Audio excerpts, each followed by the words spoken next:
25 नवंबर 2025 की रात लगभग 9 बजे के आसपास का वक्त रहा होगा। पड़ोसी मुल्क पाकिस्तान में एक प्रांत है पंजाब, और पंजाब प्रांत में एक शहर है रावलपिंडी, और रावलपिंडी में एक जेल है जिसका नाम है अदियाला जेल। अदियाला जेल से लगभग 200 मीटर पहले ही एक फैक्ट्री लगती है। उस फैक्ट्री के पास एक 71 साल की महिला होती है, नाम उसका नौरीन खान होता है। नौरीन खान, अपनी बहन छोटी जिसका नाम अलीमा खान होता है, उज़मा खान, ये तीनों बहनें वहां पर मौजूद होती हैं। और जैसे पुलिस और प्रशासन को यह खबर लगती है तो पुलिस प्रशासन ने उस फैक्ट्री के पास ही इनको रोक लिया। जेल के पास इन्हें बढ़ने नहीं दिया, और साथ ही वहां पर थोड़ा सा अंधेरा तो था ही, लेकिन पुलिस वालों ने देखा कि क्यों ना इन स्ट्रीट लाइटों को बंद कर दिया जाए। और जैसे ही स्ट्रीट लाइटों को बंद किया जाता है तो इन तीनों बहनों के गालों पर थप्पड़ भी मारे जाते हैं, साथ ही इनके बालों को खींचा जाता है और वहां से धक्के मारते हुए भगा दिया जाता है। कहा जाता है कि जितनी जल्दी हो सके यहां से चली जाओ, अगर तुमने यहां रुकने की कोशिश की तो ठीक नहीं होगा। इस बात की दावा किया जाता है 71 साल की उस महिला का जिसका नाम नौरीन खान होता है। उसने कहा कि स्ट्रीट लाइटों को इसलिए बंद कर दिया गया था ताकि कोई वीडियो ना बना सके, ताकि हमारे चेहरे साफ ना दिख सकें और हमें वहां से भगाया जा सके। लेकिन जैसे ही मीडिया में आकर उस महिला ने यह बात कही तो लोगों को गुस्सा भी आता है। वो तीनों अकेली नहीं होती हैं, बल्कि उनके तीनों के साथ हजारों समर्थक भी होते हैं। बस उनकी एक ही मांग थी, उनका एक ही बात कहनी थी कि हम हैं पूर्व प्रधानमंत्री इमरान खान की बहन, जो कि पूर्व अंतर्राष्ट्रीय क्रिकेटर भी रहे थे। उनकी बहन है, अपने भाई से मिलने के लिए आए हैं। एक बार भाई के दीदार करा दो और यहां से हम वापस चले जाएंगे। लेकिन उन अधिकारियों ने कहा कि ऐसा कोई आदेश नहीं है, कोई किसी के दीदार नहीं कर सकता, कोई किसी से मुलाकात नहीं कर सकता, इसलिए आप वहां से चले जाओ। दरअसल उन्हें दिन में यह खबर लगी थी कि उनके भाई की किसी ने हत्या कर दी है जेल के अंदर। बस वो अपने भाई को एक बार देखना चाहते थे कि वाकई वो जिंदा है या मर चुका है। आज की इस कहानी के माध्यम से यही जानने और यही समझने की कोशिश करते हैं कि पाकिस्तान के पूर्व प्रधानमंत्री इमरान खान के साथ आखिर ऐसा क्या हुआ जो पूरे पाकिस्तान में इस बात को लेकर अफरा तफरी का माहौल बना हुआ है। आदाब, नमस्कार, सत श्री अकाल। मैं उस्मान सैफी। ये तारीख थी 9 मई 2023 और ये जगह थी इस पाकिस्तान में एक शहर है इस्लामाबाद। इस्लामाबाद हाई कोर्ट में अपने समर्थकों के साथ पूर्व प्रधानमंत्री इमरान खान मौजूद होते हैं, और इसी बीच में राष्ट्रीय जवाबदेही ब्यूरो के आदेशानुसार वहां पर कुछ पुलिस वाले, कुछ सेना के जवान पहुंच जाते हैं और जाने के बाद कहते हैं कि सर, हम आपकी गिरफ्तारी करने के लिए आए हैं। जैसे ही पूर्व प्रधानमंत्री इमरान खान ने कहा कि गिरफ्तारी किस बात की, क्या मैंने जुर्म किया है, क्या मैंने अपराध किया है, वो कहते हैं कि साहब, आपके लिए आदेश किया है राष्ट्रीय जवाबदेही ब्यूरो ने, और आप पर जो आरोप लगा हुआ है वो आतंकवाद का, हिंसा को बढ़ावा देने का, भ्रष्टाचार करने का, इसलिए आपको गिरफ्तार किया जाता है। अब पूर्व प्रधानमंत्री ने बिल्कुल हाथ आगे कर दिए, उनकी गिरफ्तारी हो जाती है। और गिरफ्तारी होने के बाद वहां से वो जा रहे थे, वीडियो बनाए जाते हैं। वीडियो बनाने के बाद वो सोशल मीडिया पर बहुत तत्काल प्रभाव से अपलोड कर दिए जाते हैं, और जैसे वो अपलोड होते हैं तो ये जैसे जैसे खबरें फैल रही थी वैसे वैसे 9 मई 2023 को पूरे पाकिस्तान में ये खबर आग की तरह फैल जाती है। लोगों को पता चल रहा था, और जैसे पता चल रहा था तो उनकी जो समर्थक होते हैं, उनकी जो एक पार्टी है जिसका नाम पीटीआई है, पाकिस्तान तहरीक इंसाफ, इनकी जो पार्टी का नाम है, हजारों की संख्या में, लाखों की संख्या में जो उनके समर्थक होते हैं, उनके चाहने वाले होते हैं, वो सड़कों पर उतर आते हैं। जैसे वो सड़कों पर उतर आते हैं उसके बाद फिर हंगामा खड़ा हो जाता है। पुलिस को स्थिति संभालना बहुत भारी पड़ रहा था, मुश्किलें हो रहा था। बस एक ही जगह को छोड़कर, ये जगह क्या, ये बलूचिस्तान की राजधानी है। बलूचिस्तान की राजधानी में एक पुलिस वाले से एक बच्ची को गोली लग जाती है, और जैसे ही गोली लगती है तो उस बच्ची की मौत हो जाती है। उसके बाद ये हंगामा और बढ़ जाता है। रावलपिंडी हो, लाहौर हो, इस्लामाबाद हो, गुजरावाल हो, फैसलाबाद हो, मुल्तान हो, मर्दान हो, यहाँ पर लोग सड़कों पर उतरे हुए थे। तोड़फोड़ मचनी शुरू हो जाती है, हंगामा लगातार बढ़ रहा था। अगला दिन आता है यानी कि 10 मई 2023, और यह हंगामा और बड़ा विकराल रूप धारण कर लेता है।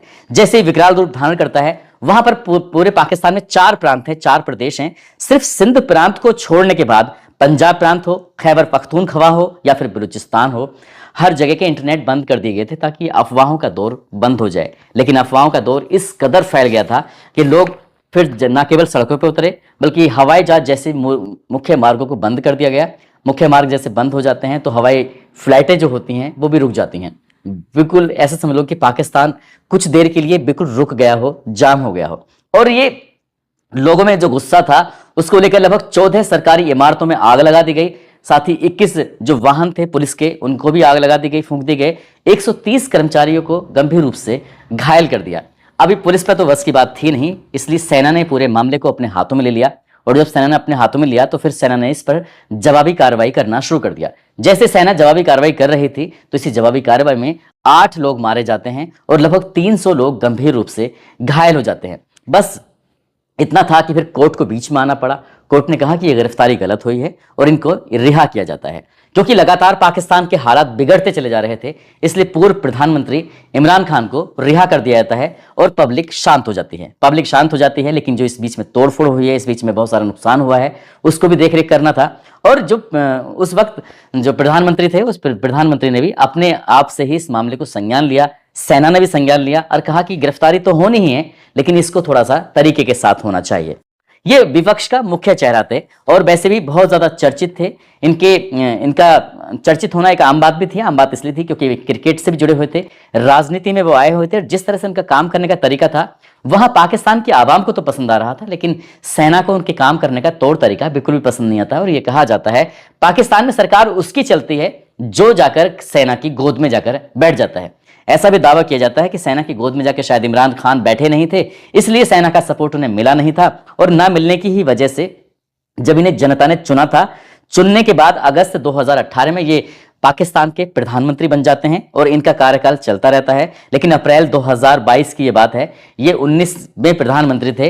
अविश्वास प्रस्ताव लाया जाता है और जब अविश्वास प्रस्ताव लाया जाता है तो 10 अप्रैल 2022 को अविश्वास प्रस्ताव लाकर इनकी सरकार को गिरा दिया जाता है और ये समर्थन मिला हुआ था पाकिस्तान की जो सेना है, आर्मी है, उसका समर्थन था। और इस समर्थन पाके ही बताया जाता है कि शहबाज शरीफ प्रधानमंत्री बन जाते हैं और उसके बाद उन्होंने शपथ ग्रहण किया है। इमरान खान के बुरे दिन शुरू हो जाते हैं। पहली गिरफ्तारी जो जल्दबाजी में हो गई थी तो उससे सबक लेते हुए अगस्त 2023 में गिरफ्तारी के आदेश हो जाते हैं। और आदेश इसलिए हो जाते हैं, उन पर यह आरोप लगा था, बड़ा आरोप था कि विदेशी यात्राओं के दौरान मिलने वाले सरकारी उपहारों की अवैध रूप से खरीद फरोख्त की है, जिसमें लगभग 5 लाख अमेरिकी डॉलर का इन्होंने भ्रष्टाचार किया है, घपला किया है, घोटाला किया है।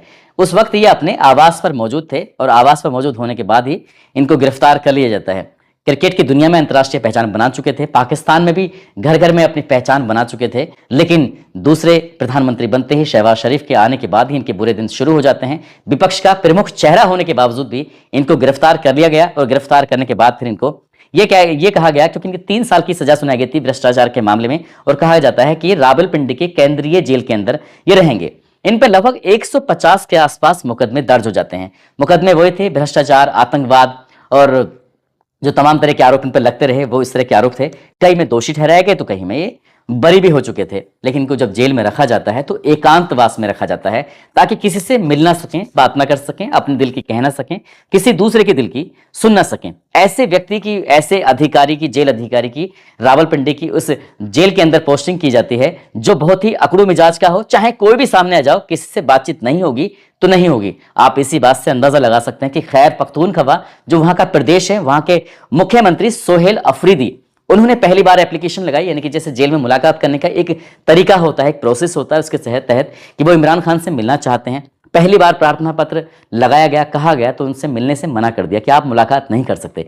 दोबारा कोशिश की मुख्यमंत्री ने, यानी कि सोहेल अफरीदी ने, दोबारा भी मुलाकात नहीं होती है। तीसरी बार प्रयास किए, तीसरी बार भी वो प्रयास में असफल हो जाते हैं।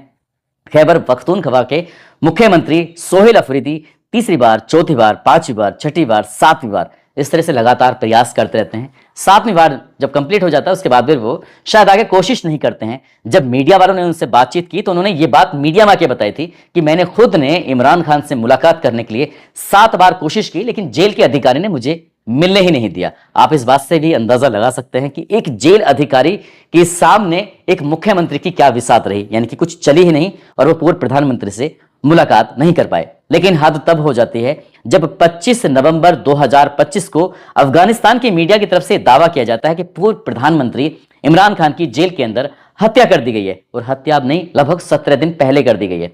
इस तरह की जब बात सोशल मीडिया के माध्यम से फैलती है तो पूरे पाकिस्तान में अफरा तफरी का माहौल हो जाता है। और जैसे अफरा तफरी का माहौल होता है तो इनकी 3 बहनें हैं जिनका नाम नौरीन खान है, अलीमा खान, उज़मा खान। इन तीनों बहनों ने जेल में मुलाकात करने के लिए, देखने के लिए कि उनका भाई जिंदा है, मर चुका है, क्या वाकई हत्या हो चुकी है, या फिर सोशल मीडिया पर चलने वाली खबरें ये सब महज अफवाहें हैं, ये बात पुख्ता करने के लिए जब वो जेल की तरफ बढ़ रही थी तो उनके काफिलों को, जो हजारों की संख्या में उनके साथ समर्थक थे, जो पीटीआई यानी कि पाकिस्तान तहरीक इंसाफ के जो समर्थक थे, उनके उसके पार्टी के चाहने वाले थे, उसके कार्यकर्ता थे, जब उनकी बहनों के साथ बढ़ रहे थे तो उन्हें उसकी रावलपिंडी की उस अदियाला जेल से पहले ही रोक लिया गया और रोककर कहा कि आप आगे नहीं बढ़ सकती हैं। लेकिन उन्होंने कहा कि हमें अपने भाई से एक बार दिखा दीजिए, मुलाकात करा दीजिए, मुलाकात जैसी हो जाएगी हम देख लेंगे, हमारा भाई ठीक है तो हम चले जाएंगे। उन्होंने यहां तक कहा कि आप हमारी वीडियो कॉल पर बात करा दीजिए, लेकिन वो तैयार नहीं होते हैं। अधिकारी साफ साफ इनकार कर देते हैं, कहते हैं कि ऐसा कोई आदेश नहीं है, आप नहीं मिल सकते, आप नहीं बात कर सकते। जब वो बातचीत करने की लगातार कोशिशें कर भी रही थी तो उन्हें पीछे कर दिया जाता है। और इस बीच में जो आसपास में स्ट्रीट लाइटें जल रही थी, रात का सीन था, और इस वजह से ताकि ये वीडियो ना बन सके, ये दावा किया जाता है, जो इनकी 71 साल की बहन है नौरीन खान ने मीडिया में आकर ये बात कही है कि उनके बाल खींचे गए, उनको मारा गया, पीटा गया, घसीटा गया, जबकि वो पूर्व प्रधानमंत्री की सगी बहन है। उनके साथ जब इस तरह का व्यवहार किया गया है तो आम आदमी के साथ किस तरह का व्यवहार होता होगा। लेकिन पुलिस ने इन आरोपों को खारिज कर दिया, सेना ने भी इन आरोपों को खारिज कर दिया। लेकिन बहन की जो ख्वाहिश थी अधूरी ही रही।